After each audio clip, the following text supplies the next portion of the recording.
आपके पीछे पुलिस बल और पुलिस बल के पीछे एक छोटी सी लाइट के नीचे एक शव जो अभी ढेर है, वो शव जो कभी आतंक फैलाया करता था।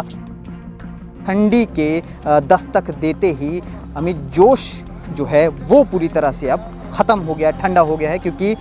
चप्पल कहाँ कहाँ गिरे हैं, उसके अवशेष कहाँ कहाँ हैं पे पहुंचा और अचानक से ये गोलीबारी कैसे शुरू हुई और कैसे अमित जोश ढेर हुआ, कैसे उसका एनकाउंटर हुआ।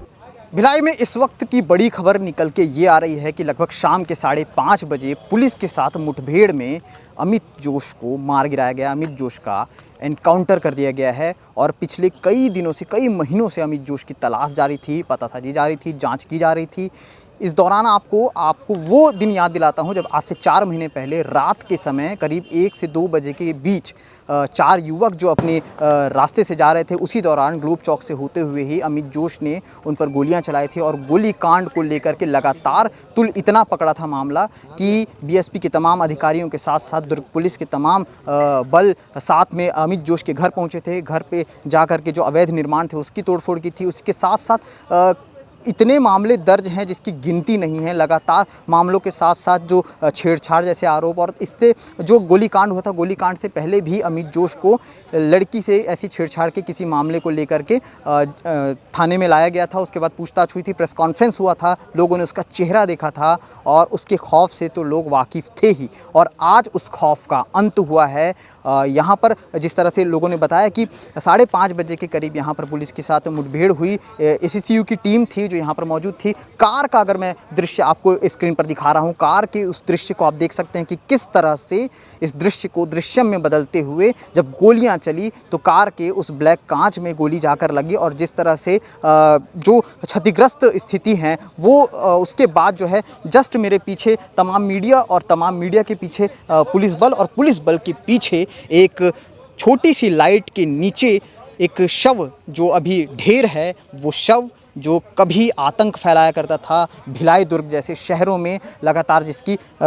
तलाश जो है पुलिस कर रही थी, जिसके बारे में लगातार चर्चाएं ये हो रही थी कि आखिर अमित जोश वाला केस ठंडा तो नहीं हो गया, लेकिन ठंडी के दस्तक देते ही अमित जोश जो है वो पूरी तरह से अब ख़त्म हो गया, ठंडा हो गया है, क्योंकि अमित जोश का एनकाउंटर कर दिया गया है। तमाम जो बड़े अधिकारी हैं, तमाम जो थाने के टीआई हैं, सभी यहाँ पर मौजूद हैं और तमाम आपको मैं चाहूँगा कि जो स्क्रीन पर मैं तस्वीरें दिखा रहा हूं वो इन्हीं जगहों की तस्वीरें हैं जिस जगह पर इस तरह की स्थितियां हुई हैं। आपको बता दें कि चारों तरफ जो है बैरिकेडिंग लगा दी गई है। एक तो जयंती स्टेडियम के पीछे जो तालाब वाला जो साइड है स्टेडियम के ठीक पीछे, वहाँ पर ये सारी मुठभेड़ हुई। जंगल नुमा जगह है, वहाँ पर ये सारी चीज़ें हो रही थी। चारों तरफ से जो है बैरिकेडिंग लगा दी गई है स्टॉप के, और अंदर जो हैं पुलिस के जवान मौजूद हैं वहाँ पर। अभी भी जिस तरह से दूर से हम आपको दिखा नहीं सकते, कम्युनिटी गाइडलाइन के खिलाफ है, लेकिन आपको बता दें कि फॉरेंसिक एक्सपर्ट जो है वो यहाँ पर मौजूद हैं और वो जांच पड़ताल कर रही हैं। चप्पल कहाँ कहाँ गिरे हैं, उसके अवशेष कहाँ कहाँ हैं,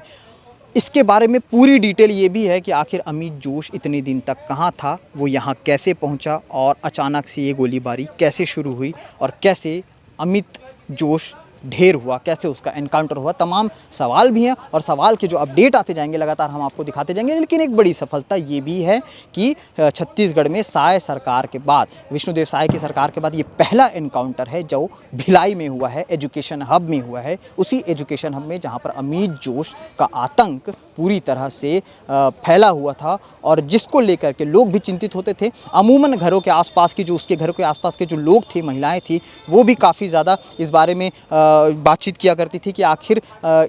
इसकी गिरफ्तारी कब होगी। लेकिन